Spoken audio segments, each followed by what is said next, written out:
Good evening, everybody.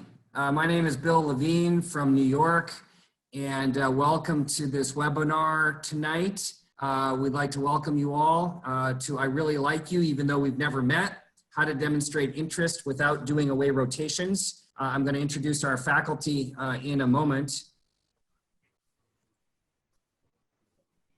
Many of you have already received an email to participate in this study that we're doing to understand what's happening to medical students as they are going through this turbulent time of thinking about residency programs. If you haven't already filled out the questionnaire, please scan this barcode, and you'll also get another reminder email tomorrow. We really thank you in advance for helping us, because this is really helping to inform us about how this is impacting medical students from around the country, not just from the Northeast. This is the third in a series of webinars that we have done with OrthoMentor. The first was on April 7th, which was the Pearls and Pitfalls for Rising Fourth-Year Students, and we had 1,227 registrants. The second was on mentorship and recommendations on April 29th, and we had 920 registrants. And tonight, a record 5,444 registrants, which tells us that this is either an incredibly important topic or you all are so sick of Netflix you had nothing else to watch. And we do appreciate you sharing your time with us this evening. Our goals and objectives tonight: we are here to share opinions and open the dialogue.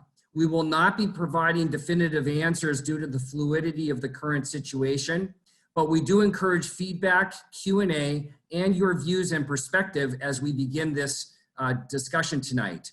Please use the Q&A function on Zoom. There are 1,000 of you on the Zoom platform, and then the other 4,000 plus are on the YouTube Live platform. So please send your questions, and we'll try to get to them as best we can.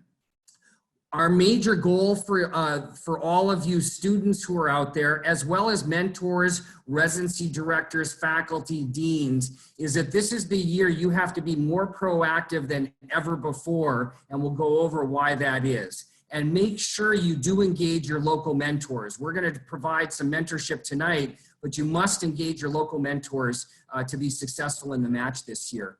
The Coalition for Physician Accountability, or Coppa, was formed in 2009. It's an alphabet soup of all of our major medical organizations.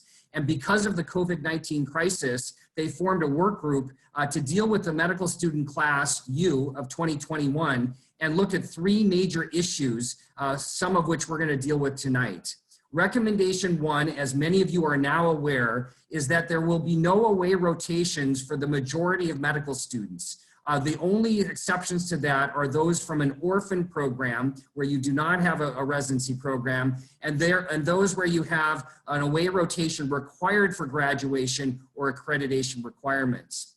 Individuals meeting those exceptions should limit the number of away rotations as much as possible and should consider geographically proximate programs when appropriate to meet learning needs. So to be clear, we're all on the same page, and none of us, except those two exceptions, will be doing away rotations.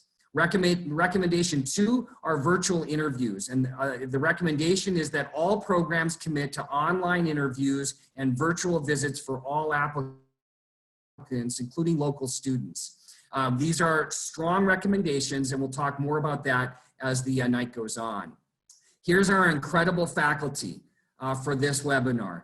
Tabs Ayer, an assistant professor at the University of Miami, is a foot and ankle surgeon. John Kaplan is a foot and ankle surgeon at the Orthopedic Specialty Institute in Orange County, California. And Matt Veracallo is at Penn Highlands Healthcare, is a sports medicine expert. And these three guys formed this group called OrthoMentor a little over a year ago and encouraged me to join them about 10 months ago.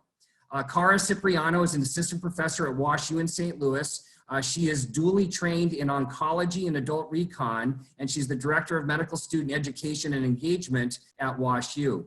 And Mary Mulcahy is an associate professor at Tulane University. Sports medicine is her specialty, and she's the director of the women's sports medicine program. And we're really excited to have such an incredible diverse faculty, both from private practice, academics, and a variety of subspecialties to share their passion for mentorship, which is really what these 5 people spend a lot of their time doing, which is to mentor the next generation of medical students, residents, fellows, and even young faculty. These are our email addresses and social media accounts. So please feel free to reach out to us, as many of you have been doing after the first 2 webinars. And without further ado, I'd like to now stop sharing, and I'm going to turn over the reins of this webinar to my good friend and our MC tonight, Tabs Ayer.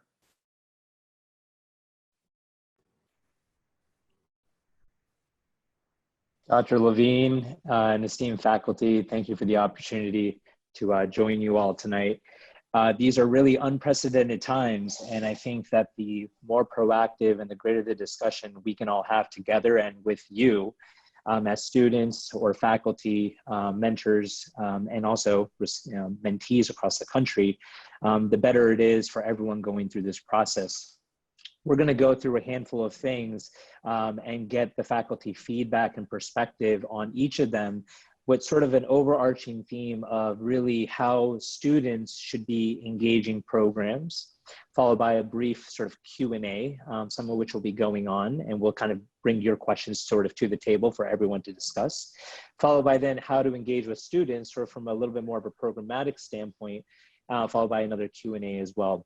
Again, one thing before we kick this off, this is, again, somewhat speculative in some sense, and obviously we're staying within the confines of what Dr. Levine described as being the recommendations by Coppa, inclusive of the AAMC guidelines, and this is something that we need to be cognizant of as we move forward with our discussion tonight. So with that being said, I'll throw the first question to Dr. Cara Cipriano, coming in hot from Washington University, home of the Ozark, or along the Ozarks, which if anyone's been watching on Netflix is a great show, so check it out. But Dr. Cipriano, what are you telling your students that you're working with on a regular basis as far as how to kind of connect with programs and how basically to express interest? What sort of measures are you taking at this point, and what sort of advice are you giving them sort of right off the bat? I think you're muted, Cara. Thanks. So this is obviously still early in the process, and there will be various ways, people are developing ways to get in touch with programs. I would say that at this point, I know that a lot of students have some level of anxiety about how they will develop a relationship with a program, how they will become memorable and be in a good position to match at the program of their choice. And program directors are actually thinking the same thing. So we have relied on the program side on away rotations to get to know students. And so this is, both sides of this equation are feeling that things are different and are looking for ways to substitute for that experience that we've always relied on in the past. So at this point, I think it's a good time to start connect with your mentors that you have already developed. Hopefully you have some contact with an orthopedic faculty. I realize that not everyone does, but if you don't, this is a good time to develop that. Let them know where you stand. Let them know that you're interested in applying, and have someone take a look at your application. Figure out where you might, if you have an idea of programs that you might like to target, figure out if that person knows anyone there. There may be, in previous years, so it could be sometimes later in the process, after interviews, faculty would reach out to specific programs. That may happen earlier this year before interviews, because as a way of signifying special interest in certain programs. And so you want to let your faculty know if you have certain places on your radar. If they don't know someone there, they might either be willing to reach out anyway, or they might know someone else who does have a connection. So those are things to be thinking of now. I think in the future, we're going to see additional means of establishing relationships as programs figure out how to make that possible. And so we're waiting to see on that. I think it's going to be very program specific. So each one will be a little bit different, but do keep touching base with your program by looking at the website. If they have social media, follow that. And I think you'll see other opportunities start to pop up. That's wonderful information. And I want to ask, Dr. Mulcahy as well, who is Associate Program Director down at Tulane. What sort of things are you giving advice to students that you're working with now, sort of answering similar questions as far as, hey, how do you engage? And just as Dr. Cipriano was mentioning, should faculty or faculty mentors be reaching out now itself, like sort of pre-submission of ERAS, or should it be sort of on the later side once ERAS and the MSPE have already been submitted? Those are great questions, and thanks so much really for the opportunity to participate in this webinar. I echo a lot of Cara's sentiments. Some things that I would add to that are, the personal statement is a component of the application, which, you can look at it in a lot of different ways. Is it valuable or not? I think this year it probably is going to hold even more value. It's certainly an opportunity to express yourself and really highlight some things that are not anywhere else in the application. Additionally, it's a chance to have some specific information related to a program. So, you can dictate which personal statement goes to which program. So I would really encourage medical students to take advantage of that this year and really try to use that to tell programs that they're interested. Advocating for yourself and taking advantage of connections that you have at your own program. If you know students that are, at students that were previous at your medical school that are in residency at some other programs, maybe trying to make connections in that way. So using, not only your faculty connections, but your fellow students, other residents that and, if you've had other connections like through research projects or whatnot, just really like continuing to develop those opportunities, because it's an unprecedented time for all of us, and we don't know exactly what the answers are. There are some things that have been discussed, like at the, the National Orthopedic Organizations, about some potential opportunities to give students exposure. Nothing is definite right now, whether that's journal clubs or some, grand rounds or whatnot. We really don't know yet, but those may be some things that are, that will become available, in the next couple of months. So it's all evolving. Yeah, that's actually brings up a really good point. I'm going to ask Matt a question in a second about what you just mentioned. But in your mind, with there being sort of a, unnumber of level of sort of these virtual opportunities, if you will, and I know they're starting to grow. I've heard of a couple in the Northeast that have sprouted up. Do you think that students should feel, obligated to try to do those, or should the impetus be to focus on their home rotations as best as they can, with hopes of really bolstering, letter of recommendation opportunities from their home institution, versus potentially, hey, I might have this opportunity, but how far that's going to take me down the matching process is really unclear.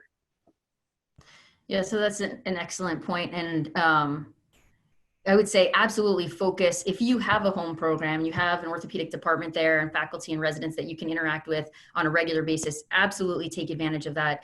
And one thing that we collectively as a group here have discussed previously is, students may have an opportunity to do more than one rotation at their own program.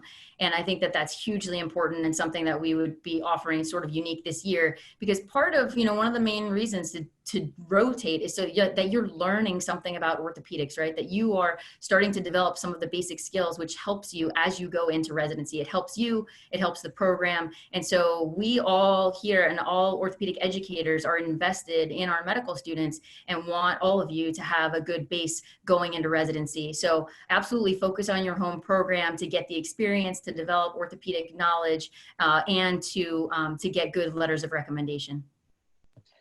Those are all excellent points. And one thing that Dr. Mulcahy brought up that I want to ask Dr. Veracalo about is, let's just assume you've been on a project. She mentioned the research component, and Dr. Cipriano mentioned the same thing. and connecting with those individuals with whom you spend time doing research with. What if those relationships have been somewhat separated, right? Hey, you may have had, one-off interactions, or it has been a little bit removed, or you haven't touched base with this, faculty member for quite some time. How do you sort of rekindle and re-spark that relationship with regards to sort of trying to build this, this sense of advocacy or purpose of advocacy, knowing the landscape at present? Well, I think that's a really good point, and the points that have already been mentioned, I completely agree with. I think that now is the time to rekindle those relationships, and I've mentioned this in previous webinars. Don't ever fear being proactive.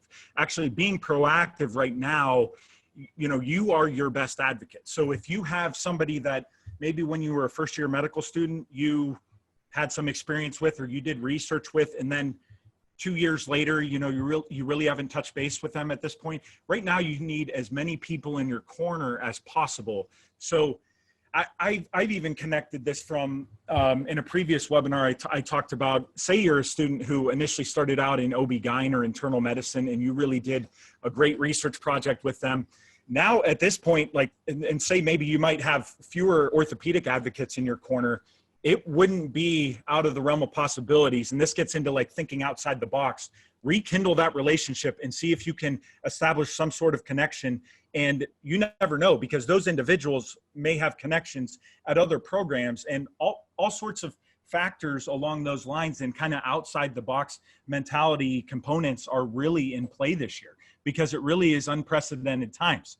So whether, you had a previous connection before, never hesitate. And, the other point that I'll touch on is, especially for these students that don't have a home orthopedic program.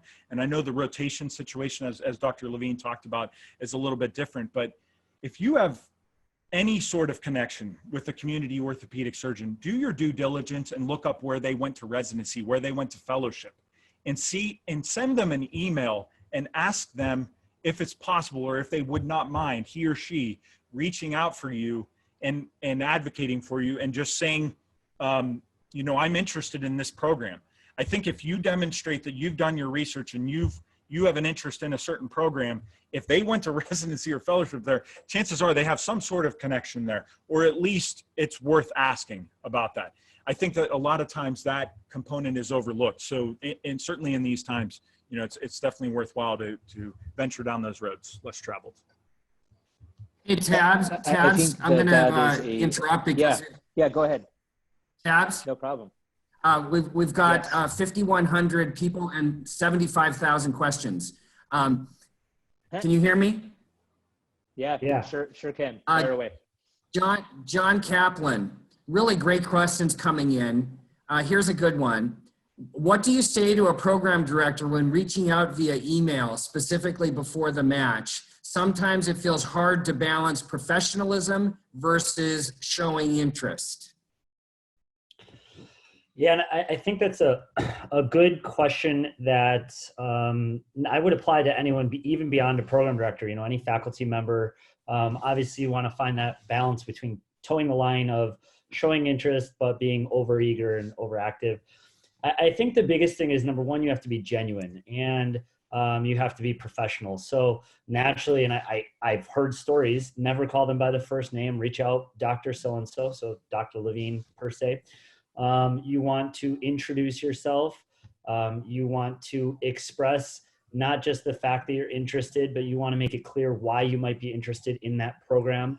It's easy to highlight a couple key components. Basically, do your research, look into the program and make sure it's a good fit, and bring up some of those things as to why you might be interested specifically in that program, and make it a little bit more personable. Bring up maybe some reasons how you would tie yourself into that program. And I think the thing is, you send a well thought out, well articulated email, and really just try to be cognizant of it. And then the other thing I'd piggyback off of is finding the right timing to follow up with them, meaning you don't want to email them every single day. You don't want to email them every few days. And also, the best advice I would give is, don't make it a copy paste email that you send to multiple program directors. You want to make it personable. You want to write it directly to that person.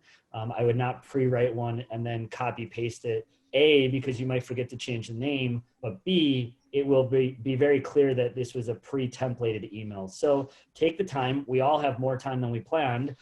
Write out a personalized email that you would to that person. Almost think of it as if you were to sit and write a letter and mail a letter. You're going to make it very personable. Tabs, let me ask Cara a question too. Thanks. No problem. Cara, I know that WashU and Sandy and I spoke last night. Sandy Klein, your program director, there's a lot of questions about virtual aways. Can you talk a little bit about what that might look like? I know it's still in evolution at WashU, but I think it's fair to say that every program in the country is in the exact same boat that every student in the country is in. And again, I'll say that again, it's really important that people understand that because the programs want to try to meet the students as much as the students want to meet the programs. So Cara, tell us a little bit about what that might look like at WashU, and I think there'll be variations on a theme at many other programs. Thanks.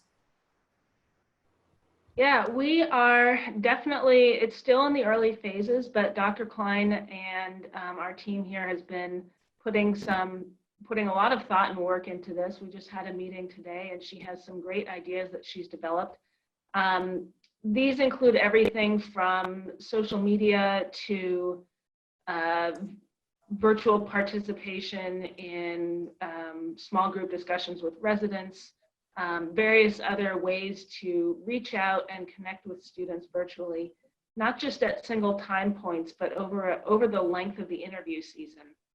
We want to make this inclusive to all students who are interested. And right now we're finding the balance of how best to do that so that it remains a sort of small personal, so that there are smaller personal groups for interaction and we really get to know you, and some others along the lines of videos and podcast type things that can be viewed by any number of people. So we really want to get the information of our program out there. I know that I've talked to other program directors and people are thinking along these lines. Everyone's is going to look a little bit different. At the Council of Orthopedic Residency Directors town hall last night, there was also some discussion of developing a platform where all programs could share this information, where the information would be available directly from the programs to the students in an organized and consolidated format. So that you don't need to rely on just hearsay or your own digging around on the web to figure out what you want to know about a program. Everything from demographics to what resident life is like and what sort of cases we do. So I think there's going to be a lot of that. It's all going to look different, but it should, like Dr. Levine was mentioning, we want to get to know you as well as you want to get to know us. Tabs, let me ask you specifically a question because there's about 100. Sure. No. Sorry, Tabs. There's about 100 questions. Sure. There's about 100 questions, and they all kind of circle around the issue about how many programs should I let know that I'm interested, and how do I go about doing that? If I have a program director that doesn't know the programs, or if I don't have an advocate, should I do it on my own? So give us some pearls and pitfalls on how to let programs know where the student's interested. Thanks. Yeah, this is a wonderful question, and it's something that I was even talking to some students about today. And I think that this goes, and what John, Matt, and myself have really tried to express to people is that what we're doing with OrthoMentor, inclusive of this, touches base back with what Cara was talking about in terms of the modernization of mentorship. Specifically related to this, and this is applicable to all specialties, and that's why all this information is really applicable to everybody. But there's probably threefold ways in my mind about how to handle reaching out to programs. One is really the fact that you have you have sort of, as Dr. Mulcahy said earlier, you can certainly make program-specific personal statements. So that's one way in which to, through ERAS, indicate that you have an interest in a particular program. You just got to be very careful that you don't send the wrong statement to the wrong program. And believe me, I almost did that when I was in your shoes. So that's one thing to consider further down the line. The other thing is certainly to kind of reach out to the programs, and that's in two ways. One is you reaching out directly to demonstrate interest, and then there's obviously having folks, whether it's your letter writers or mentors or people who have sort of made that transition based on your conversations with them into advocates. And I think that's something that you have to define very clearly with the people that you're working with, because there should not be an expectation that someone you talk to or is writing you a letter is going to go to bat for you and rave about you at every single program. Just like attendings or writing letters may not necessarily know that you want them to advocate, that you want them or they want you to advocate on their behalf. So it's particularly important to define these things as clearly as possible, as early as possible. So with that, and now is optimal. This is a great time to do it, particularly as everyone's sort of in this lull and, and the country is sort of starting to wake up slowly. But this is the best time to connect with these individuals and to define those advocacy relationships as clearly as possible and to make it and be on the same page. I have been suggesting to students somewhat arbitrarily, but there's a reason for it, to say, hey, pick a list of 10 to 15 programs. 10 to 15 programs that would have been inclusive of the programs you would have rotated at and ones you wanted to theoretically interview at. Then take that list, and as Dr. Cipriano mentioned earlier, talk with the people that you have sort of labeled, hey, they're going to be my letter writers and or be my advocates, and say, hey, out of these programs, these are the ones I'm interested in for X, Y, Z different reasons. Would you be willing to advocate on my behalf to any of these programs based on any sort of engagement you might have with them, right? So they may have done residency there, as Dr. Varacalla was alluding to earlier. They might have done fellowship there. Their best friend may be like, the program director or whatever it is, but this is a way to sort of tease out who exactly sort of is in your corner and whose contacts align with those of the programs you're interested in. I would also say you should not be emailing every single program in the country.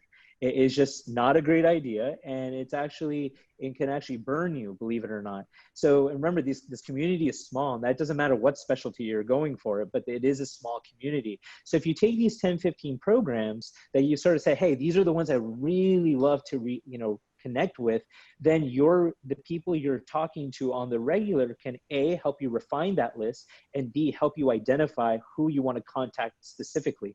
And then of course, those are the programs that I would say you should reach out to, particularly as it comes time to ERAS going in, as well as your MSP being released, because many programs right now are still trying to figure out what they're doing for their own students.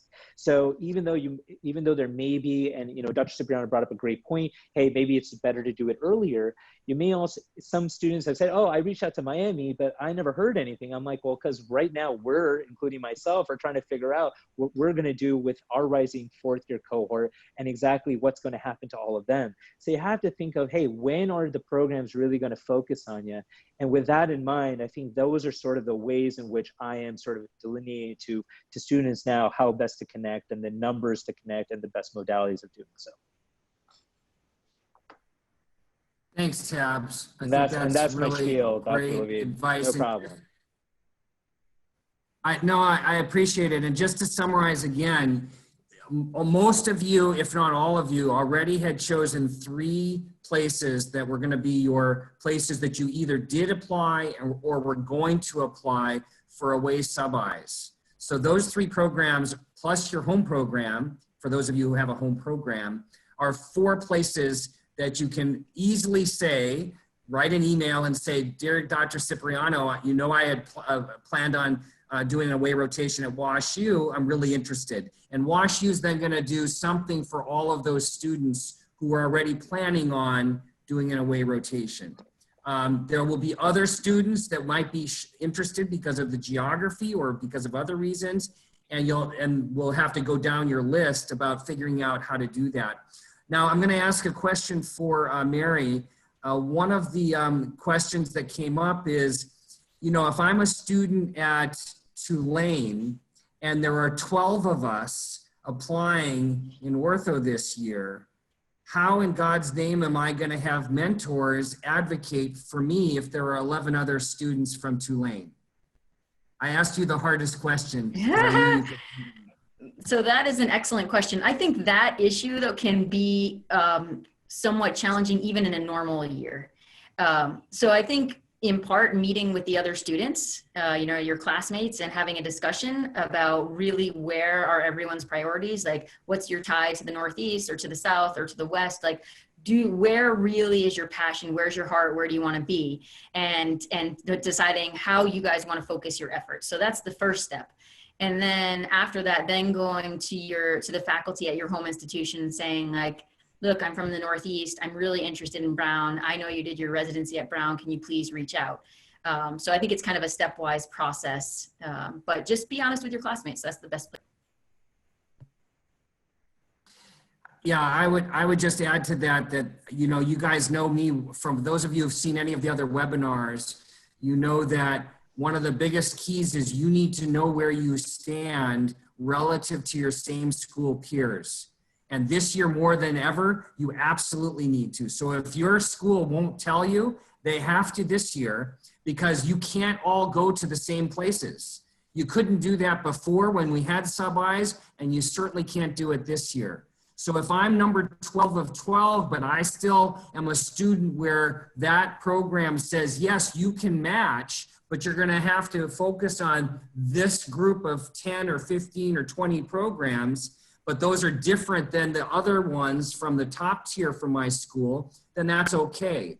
One of the things we haven't gotten to yet, but we're going to get to it right now, is that the knee-jerk reaction, Matt, is going to be to apply to 128 programs for every one of the students out there. Tell us, Matt, why that's a really bad idea this year more than ever. Well, I think that that's a bad idea every single year, and that's come up in our topics in previous webinars. I love that you gave me that question, because this is like a huge passion of mine, is the amount of wasted dollars that go to these applications where, I'll be honest, they basically, oh, you didn't meet the 3 checkbox criteria, application goes in the garbage. Well, we took your $150 anyways. I think that's the reality of the situation. This year, it further highlights that, and it underlines that, and makes it in bold capitalized letters. I think that at this point, what you really need to do is focus on the region. It's, you know, where you have those connections. If it's like we were alluding to earlier, and Dr. Mulcahy talked about this as well, is, you know, meet with the other students and figure out how you can all each kind of advocate for one another. And you kind of, because everybody's from probably a different location. So if you pick the area where you have the connection the most, like John's from Northeast or whatever, then you kind of, now's not the time to, if you're in the Northeast, to be applying to these random programs on the West Coast.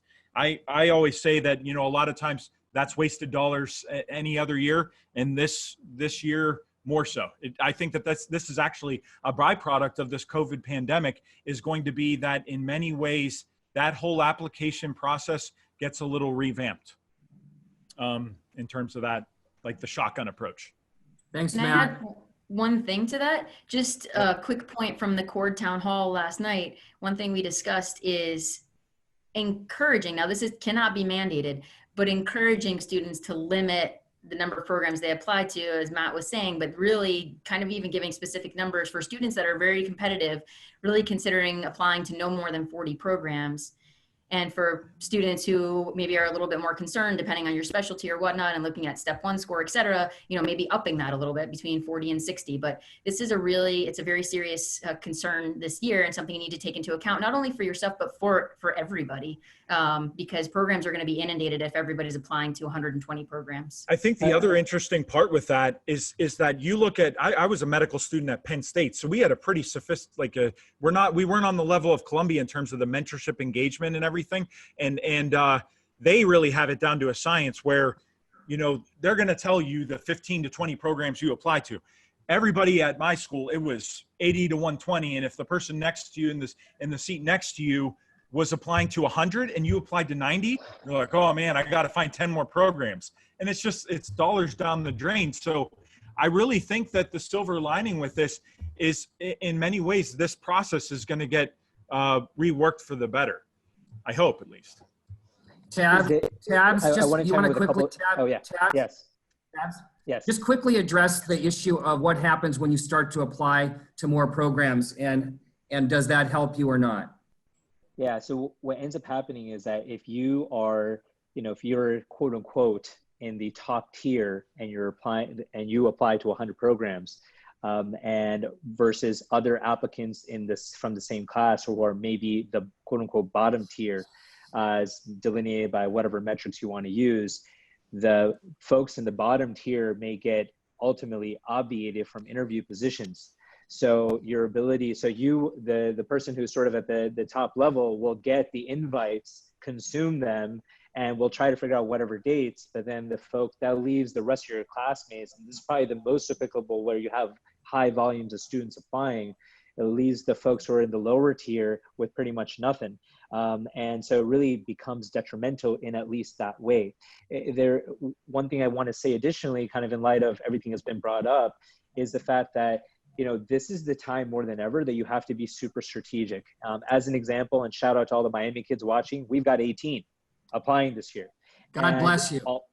And already the program director, associate program director, and myself have in part been talking about, hey, what's going to be the best, sort of the best practice, best practice this coming year to optimize, the chance of matching more than anything else.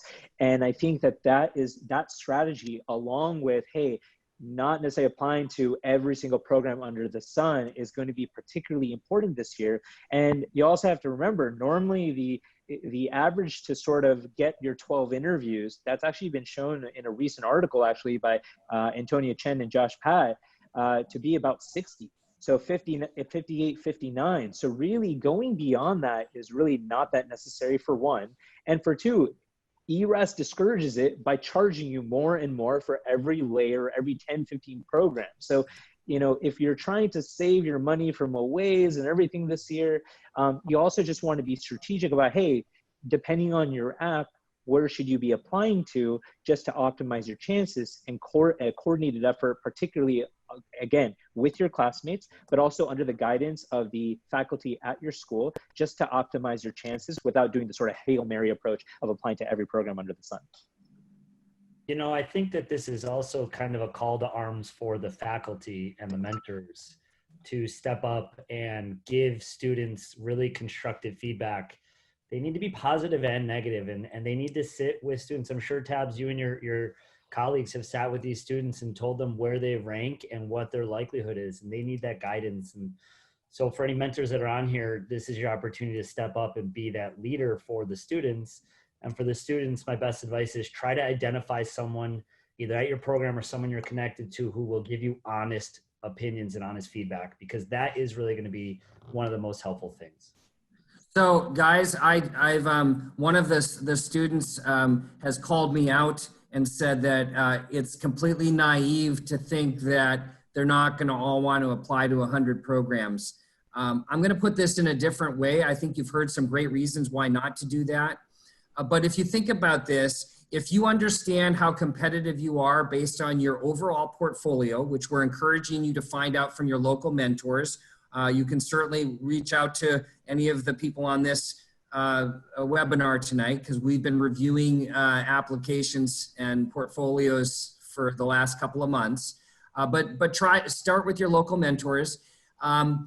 If you, at that point, you should know how competitive you are. And if you pick, let's say 30 to 40 programs, and someone has asked, should they write personal statements that are specific to the programs? And this year, the answer is yes, you should. And if it's simply that you write the same personal statement, but then you just copy and paste the last line and change Tulane for WashU, that'll be pretty obvious. So if you actually take the time to do your due diligence and find out why Dr. Mulcahy has the best program in the country and why Dr. Savoy is the best chairman in the country, and you find things that mesh with you, then go for it and write a personal statement and express your interest in that fashion. So we get it, and we understand that there's this knee-jerk reaction, as I said, to apply to 100 programs. That will not help you. It will hurt you, and it'll ultimately hurt your chances of getting a fair shake at programs that you might really be interested in. Just take it from Dr. Cipriano's perspective. So if a WashU gets 300 applications this year, and they're really people that want to go to WashU, as opposed to 800 who all just check boxes, then there's a better chance that you can read those applications, plus have advocacy from both you and your mentors, and then that may really rise to the top. So we get it. We understand what your guys are talking about, but I think that's important to understand that it will not help you ultimately. And if you are a subpar applicant this year, many people have asked, Cara, should I take a year off and do a gap year? What are your thoughts on that? That's a tough one. And I think that's in a large part because we don't know what next year will look like either. Some advice that I give to students about gap years in general, not necessarily related to COVID. If you're going to take a year, you better make it worthwhile. So if you're doing research, you need to have been really productive. Whatever it is that you're doing, make it meaningful. Because if you don't just take a year for the sake of taking a year. It's not that we think students who started medical school 5 years ago are more qualified than those who started 4 years ago to match in orthopedics. That said, if you have a passion, if you have a strength that you want to develop, a special skill, if you want to change the world in that year, by all means do it if that's going to make you a better applicant. But don't take a year just for the sake of taking a year. And again, we don't know what next year is going to look like either. I think it's a great question. One thing I want to... hey, John, can I ask John one question, Tab? Sorry. Yeah, hey, John, tell me about couples matching. What's going to happen if I'm couples matching? There's lots of people very interested in what I should do if I'm a couples matcher. Question. Yeah, I mean, that's like taking the game from checkers to chess, which it's already very complex, but now you've brought two players into the game, and it's definitely not linear. It's an exponential challenge. I think the same thing is, first of all, as a couple, you're going into this together, and you need to have an honest conversation with each other about who's more competitive and who's less competitive. And that's a difficult conversation to have, but that's the first conversation you have to have. And then going off that, you have to have a conversation of who is willing to give and take. I mean, this is a life lesson beyond that, but that's what relationships are about, is give and take and compromise. Because for some couples, you may have to compromise, meaning you obviously want to be in the same location. And so maybe the person who doesn't have as strong of an application may need to consider applying to multiple specialties. Dare I say that? It just kind of depends on the strength of your application. And I have a good buddy who I was co-resident or co-med students with, was interested in orthopedics, but he was couples matching, and he applied to ortho and radiology. Both are competitive, matched into one of them because I don't want to make it sound like which one's less competitive. But he did that knowing that he needed to make some compromise in order to be in the same location.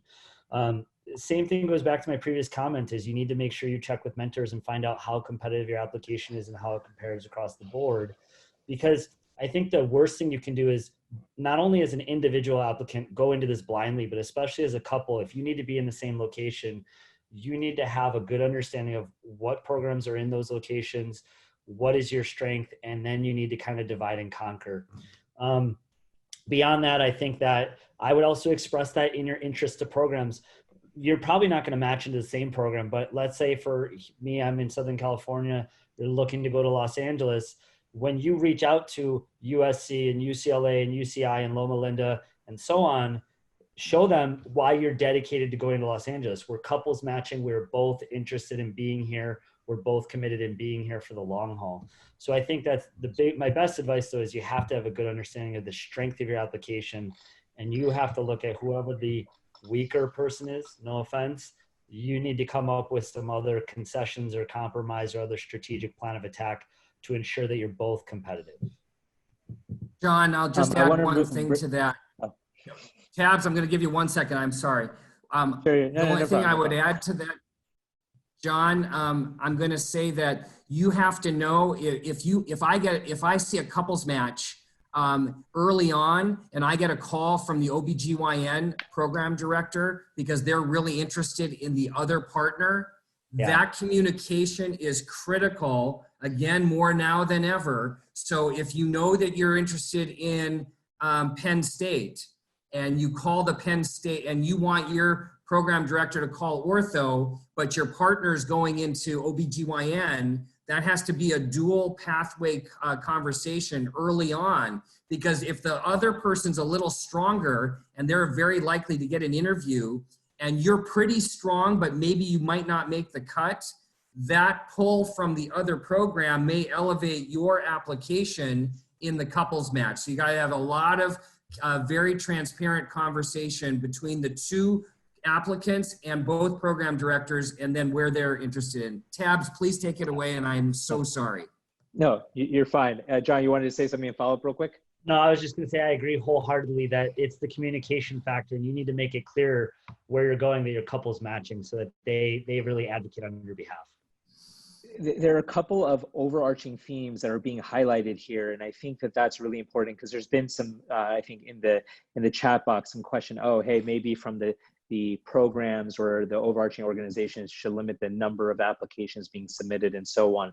What this is really a testament to, and that's just one part of the equation, is the fact that there has to be an open dialogue between you and your school and or your mentors or connections or whatever it is, to really get a sense as to how competitive you are in the current landscape. And that is particularly important as everything is now digitizing. Obviously, this lecture, which is theoretically given in front of, thousands upon thousands of people, is not in some sort of, crazy amphitheater setting where, we're getting the Last Dance Bull style entry into the arena. This is a much different set of circumstances. So it's hard to put caps on the number of applications that someone in any specialty should really submit, because to be honest, it's a very applicant dependent, and also dependent on the ability for the folks at your school to advocate on your behalf. I definitely agree with the notion that there should be, maybe there should be a cap. That's way above my pay grade. But what I would tell you is that, to be honest, you have to talk very candidly about what your situation is relative to your peers at your school, because what might work at one institution may be very different at another institution. And I think that's really important to understand. The other thing that I would say is, in just thinking about the gap year, because I had a student today ask me about it, and, oh, should I take another year? And I think, to Dr. Cipriano's point, we don't know how long all of this stuff is going to extend for. But what it is telling us that we need to be able to really digitize everything we're doing, whether it be from the faculty engagement of the student end, or whether it be from the student engaging the faculty end. And that's in part what we're trying to do here. This is, again, an open dialogue that needs to be had, and certainly, again, that's really what all of this is a testament to. Matt Vericalo. Yes. First of all, Chuck Cassidy, my good friend from Tufts, asked if you're a DJ, which I love. Second, which pair of Air Jordans are you going to rock tonight for us? I thought you told me to behave on this webinar. And most importantly, a lot of good questions. We have a lot of DO student applicants that are on the webinar tonight. And there's some good questions, and one of them is asking a question about bias against DOs. And what are your thoughts on that? And does that mean they need to apply to more programs? Thanks. I think that, well, first off, so it's the Jordan 1s, the ones that he wore in his last game at the Madison Square Garden. Yes, I am a DJ. And then the other point is, for DOs, I think that it's an interesting time, especially with the merger that is coming about. I would say that in terms of the number of programs that you apply to, I don't think that there would be a difference in terms of if you're an MD candidate or MD or a DO. I think that really it's the underlying theme that you've heard from multiple faculty on this webinar is that it's more about the region. And I don't think that at this point, and maybe we are being naive, every student's going to apply to 100, 150 programs, but I don't think that being a DO makes the difference in the number of programs that you should apply to. And that's coming from, I don't know if this was portrayed at all, but I have an affiliation with Lake Erie College of Osteopathic Medicine. So I actually have third-year medical students that do an orthopedic rotation with me. So from their standpoint, they're resuming rotations in the end of June. And then I have my first medical student rotating with me in September this year. So Mary, a lot of mention about students working together. Med students are gunners, especially in competitive specialties, and are not to be trusted. Oh, that is so sad. the truth. What do you say to that, Mary? Valid point, but no, I mean, I think this year it's incredibly challenging, all uncharted territory for all of us. And so I think we really more than ever have to work together, not only at the medical student level, but certainly like orthopedic or any residency program. Like, we collectively are working together to figure out the best way to go through this process, to, go through the interview application process, and to find, students, ultimately residents, that are going to fit well with our culture. And so we all, in situations where there's inherent competition at different levels, but really this is the time where we have to come together and try to create a fair process, both at the student level and at the program level. Tabs. Yeah, I got a question for you, Tabs. No problem. No problem. If I have a low step score, and I don't know what low means in this question, but I'm going to give you a score, and then you're going to tell me. If I have a low step score, and we're going to define low score as under 220, does applying to more programs help me? It depends in the context of the rest of your application. So assume someone has a stellar steps 2 score, has taken a year off, as Dr. Cipriano was talking about, taking that gap year, was super productive, was able to establish multiple sort of mentorship relationships, ones that could convert to advocacy ones, then certainly you have to sort of take that in light of the fact that you may get screened out at some programs. Just based on a step 1 score alone. But I still think you have to have the conversation with your deans, advisors, in the context of how many kids are applying from your school. On the other hand, if you have a low step score and a comparable step 2 score, and not a lot of other aspects of your application that are really tantamount to whatever specialty you're applying to, whether it be orthopedics, derm, or anything competitive for that matter, then you really have to have a very honest conversation with yourself, with your faculty mentors and deans about whether that is the right choice, or if you're just going to give it your best and maybe even consider dual applying.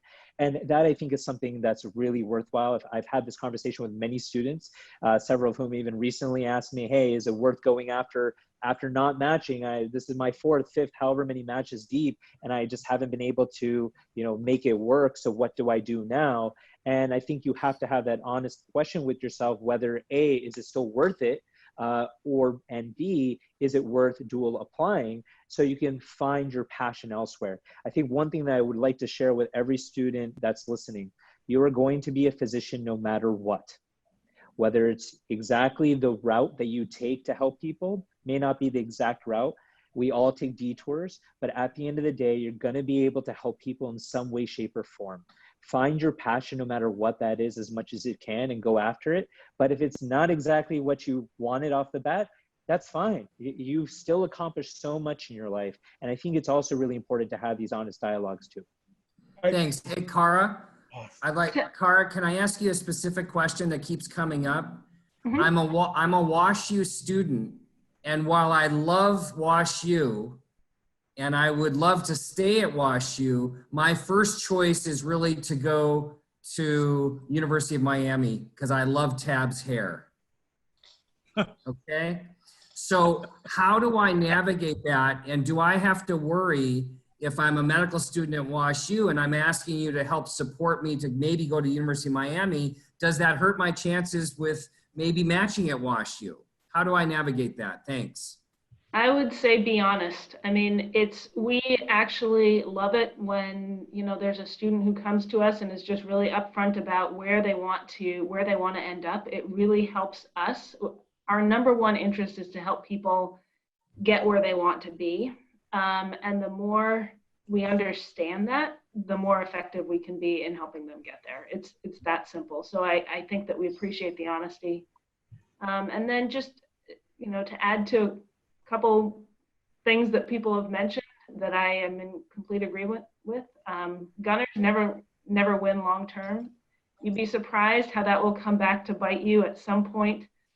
It will show its ugly head. I mean, just be authentic, be yourself, be a good person, be kind to your peers.